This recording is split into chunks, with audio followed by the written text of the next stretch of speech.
I almost forgot to do my Financial Freedom Friday video. Okay, so I'm almost to my little hike, and I was just thinking, like, I did not write anything to talk about for Financial Friday. So, but what came to my head, and I think this is a great tip that I just came up. I think it's not even what I was planning. I don't have no notes, but I did want to say something because I said I was going to do something every Friday. So even if it's a short video, hey, hopefully it helps somebody. So Financial Freedom Friday tip, day number 2. So last week we talked about how to save over $1,500 a week. Go back and watch that video.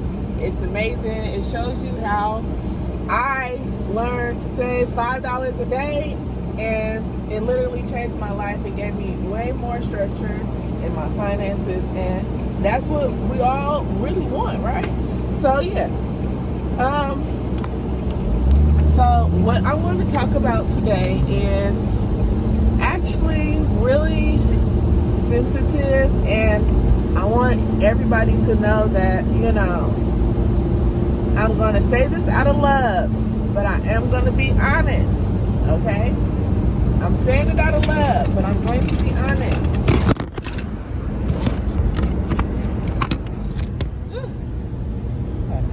Let me get to this thing part.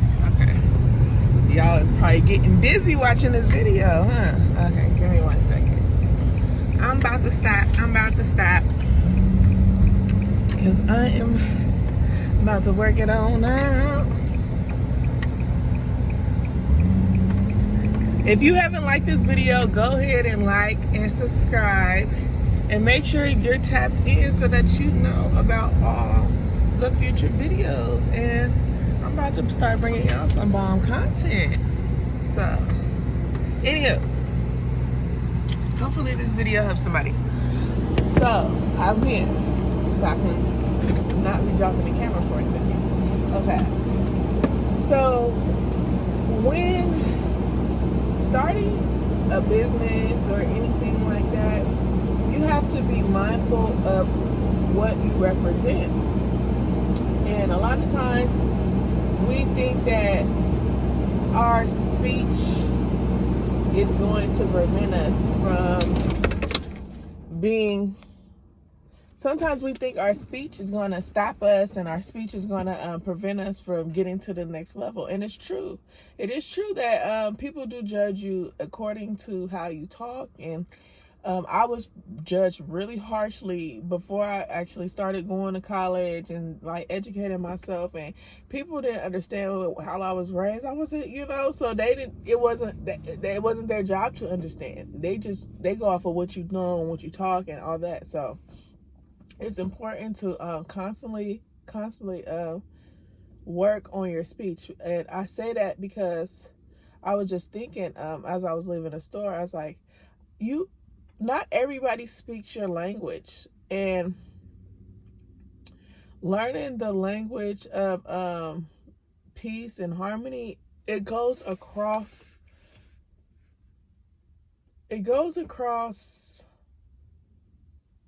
the world, right? Everybody knows a friendly voice and a friendly tone.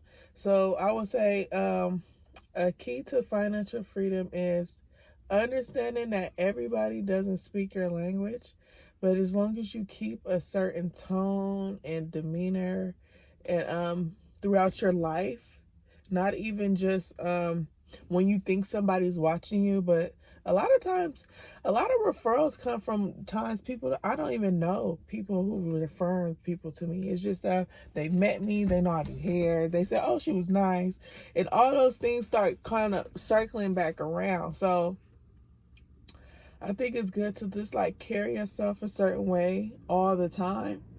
And that even though somebody might not speak your same language or look like you, they can help you. They really can. And I think a lot of times we get so caught up in that, we segregate ourselves into these spaces of we only want to be around people who look like us and talk like us. And we really have to expand and think bigger as far as our mind so that we can have that real financial freedom, as far as where you can go anywhere and do anything. And I think that's one of my main goals in life, is to really just know that I'm secure, I'm safe, and my child is safe, and I know college is going to be paid for. Those are real goals for me. So I think for me, as far as how I treat people and how I allow people to treat me, is so important. And it goes across friends, family, co-workers, associates, acquaintances, everything, and then that's when you're going to see your money grow, because you're going to be networking beyond what you even expected, because all these conversations start leading up to great opportunities. And I just hope that helps somebody to know that, your opportunity is in your conversation. And just because that person might not speak your language, they may still be helpful to as far as anything in your life. You never know. And then you might have things in common, so slow down, don't be rude to people if you don't understand what they're saying, it's true, because it's hard to even, I've been harshly judged, and I don't even feel like I'm the most ghettoest girl in the hood. So it's like, I could only imagine somebody who really has phonics errors all throughout the speech, how much harder it's going to be for them to get to that financial freedom, because people do judge you really harshly by how you talk. So, yeah, I'm going to be way more mindful of what I say and how I say it, and just really living in that space of just what I tell people, because sometimes we feel like, oh, this person is okay to say this to, but sometimes it's like, it's okay to hold back, it is okay to hold back, because a lot of people cannot take the truth, and it might not be their truth, and that's a whole nother, your truth and their truth might not line up, and your truth might not always be the truth, right? So it's just a matter of understanding that networking is so important in financial freedom. And to network, you have to understand the language, and to understand the language, you have to listen. So that's a whole word, baby. All right, y'all. Y'all have a great way. If you want to network, drop a comment down below. Bye.